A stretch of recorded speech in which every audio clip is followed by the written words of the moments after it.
Mystérieux et légendaire Mwezi Gisahabo, qui règne sur une population d'un peu plus d'1 million d'âmes. Il est ici photographié à la fin de sa vie, dans sa tenue traditionnelle en écorce de ficus battu.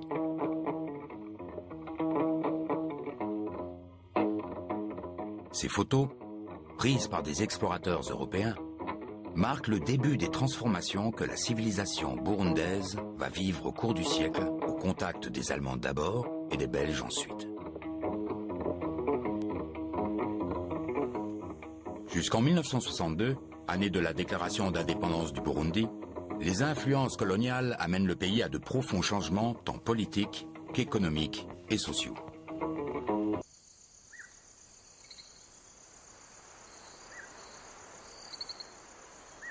Depuis le milieu du XIXe siècle, le roi Mwezi Gisahabo contrôle un immense espace domanial au centre du pays où vivent, répartis entre plusieurs enclos, ses quelques 12 épouses, dont sa préférée, Riri Kumutima.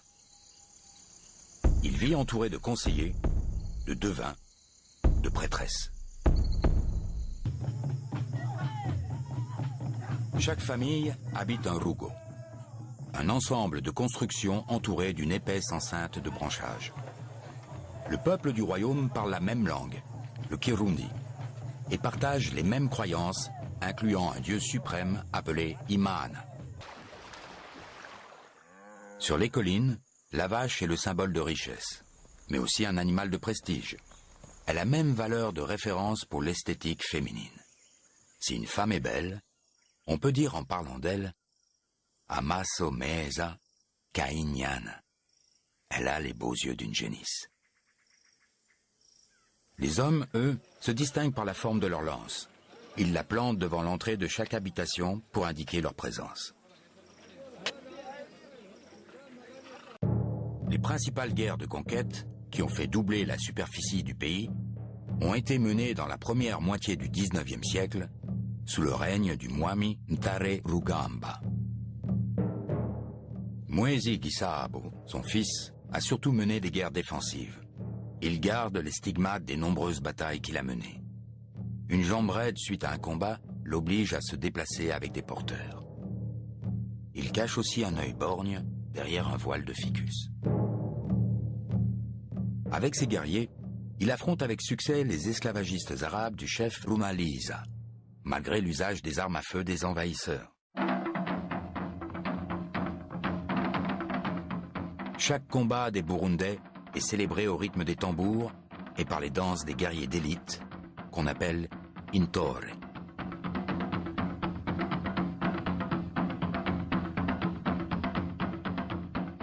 Les tambours résonnent à chaque événement important du royaume, comme quand le roi annonce au mois de décembre de chaque année le début des semences de sorgho. C'est la grande fête de l'Umuganuro.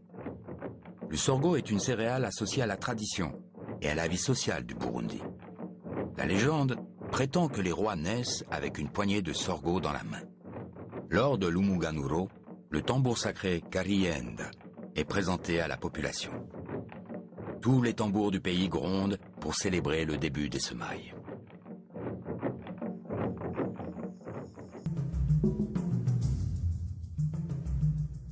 Jusqu'au XIXe siècle, le Burundi est pour les Européens une terra incognita. En 1866, David Livingstone, un médecin explorateur écossais, atteint le lac Tanganyika. Il espère trouver dans la région les sources du Nil. Au cours de son expédition, il tombe malade et ses porteurs l'abandonnent. Il perd contact avec le monde extérieur.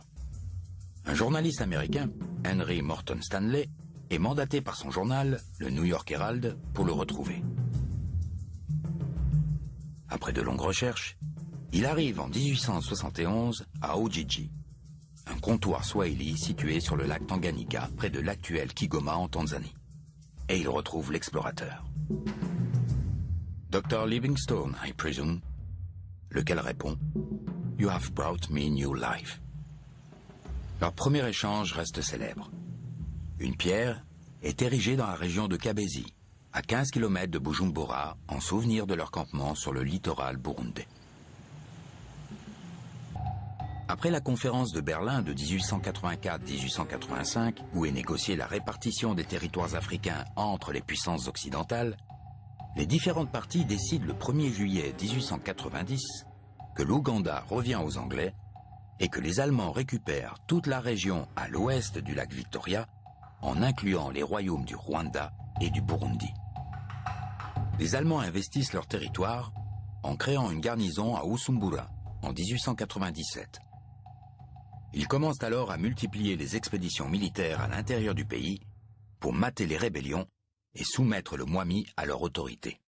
Le roi Mwezi se résigne à signer avec les militaires allemands le traité de Kigali le 6 juin 1903. Ce traité reconnaît théoriquement le pouvoir du Mwami, mais ce dernier est assujetti aux Allemands. Il doit consentir à diverses concessions. 424 têtes de bétail lui sont demandées, ainsi que de la main-d'œuvre gratuite pour des constructions coloniales.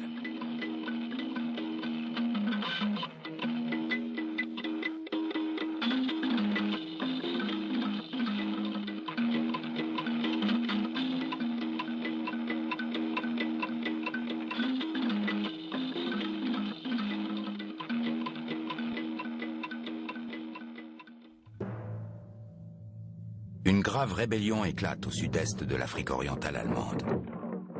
L'armée parvient difficilement à la mater.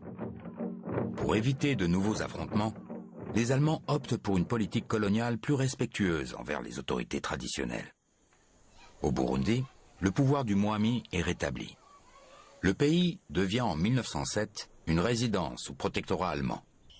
Le 19 août 1908, le roi Mwezi Gisabo est convoqué par le résident allemand von Gravert à Bujumbura pour une visite officielle.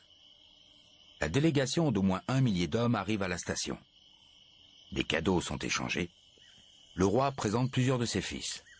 Il dort à la station et repart le lendemain. La tradition interdisait aux Mwami de voir le lac au risque d'en mourir. Coïncidence? Superstition? Mwezi Gisabo meurt sur le chemin du retour. Après sa mort, Riri Kumutima, l'épouse préférée du roi Mwezi, va intriguer pour mettre sur le trône Mutaga, son fils, dont elle sera la régente. Très vite, Mutaga est assassiné suite à une intrigue familiale. Il est remplacé par son propre fils, le jeune Mwambutsa, alors âgé de 3 ans. C'est son oncle, Tarugera, qui en devient le régent jusqu'à sa majorité.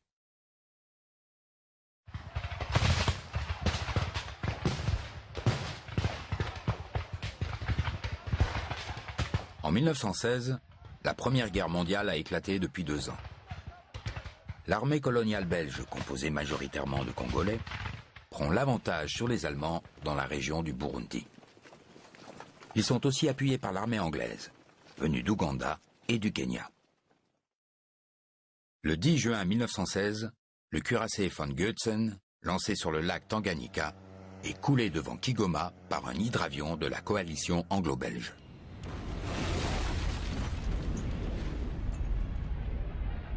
En septembre 1916, l'armée coloniale belge victorieuse, commandée par le général Tombeur, arrive jusqu'à Tabora, en Tanzanie. À partir de cette date, la Belgique gère le Rwanda et le Burundi comme un seul territoire, appelé Rwanda-Urundi, sous la supervision de la Société des Nations, qui devient plus tard l'ONU. Les Allemands sont restés un peu plus de 10 ans au Burundi. Ils y ont laissé quelques vestiges. Le Boma à Gitega, chef-lieu de la résidence fondée en 1912. Quelques maisons. Un cimetière à Chibitoke. Pierre Reckmans est le premier résident du territoire Rwanda-Urundi. C'est lui qui est à la tête de l'administration belge dans la région. Il met en place un système d'administration indirecte qui consiste à maintenir les pouvoirs locaux en place. Si ce choix de gestion se révèle respectueux des valeurs traditionnelles, il permet aussi une infiltration du pouvoir colonial dans les piliers mêmes de la société burundaise. À l'arrivée des Belges, le Mwami Mwambutsa est encore un enfant. Il est entouré d'un conseil de régence qui gouverne pour lui.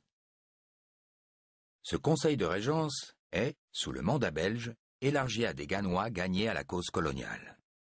Il devient alors le Conseil du Royaume. En 1932, le pays est divisé en 7 territoires.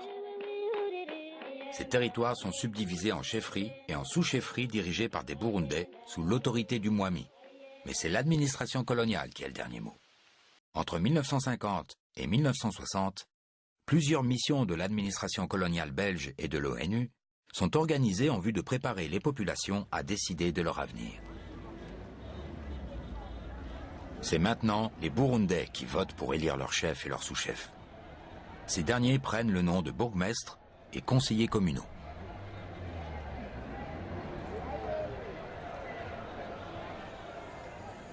En 1961, sont organisées les premières élections législatives.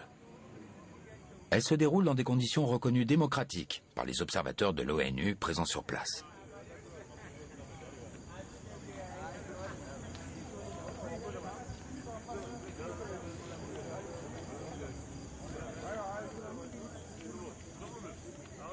Trois grands partis politiques se font face. L'UPRONA, avec à sa tête le prince Louis Rwagasore, fils du Mwami Mwambutsa IV. Le PDC, mené par Charles Birori, fils de Pierre Baranyanga. Et enfin le PP, un parti pro-Hutu, prônant la fin de la féodalité et l'accession au pouvoir de la masse Hutu. Jean-Paul Aroy reçoit le roi Mwambutsa IV, accompagné de son fils, le prince Rwagasore, et du bras droit de ce dernier, Pierre Gendandumwe.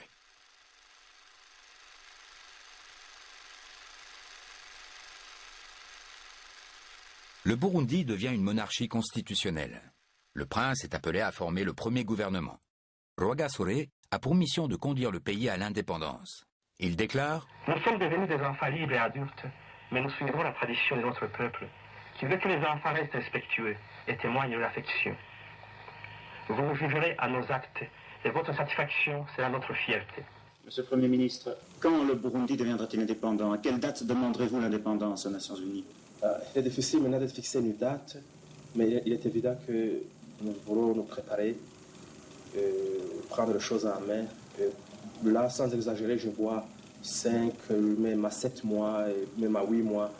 Nous ne sommes pas tellement pressés, tout en étant pressés, mais nous voulons quand même que les choses soient bonnes, soient bien faites.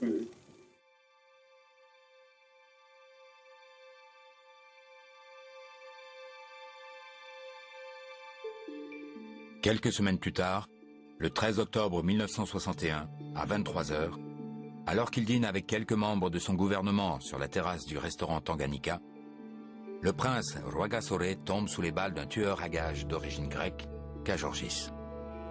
Il n'aura pas eu le temps de gouverner. Cet assassinat politique a été commandité par les deux fils de Pierre Baranyanga, Joseph Birori, chef du PDC, et Jean Tindendereza.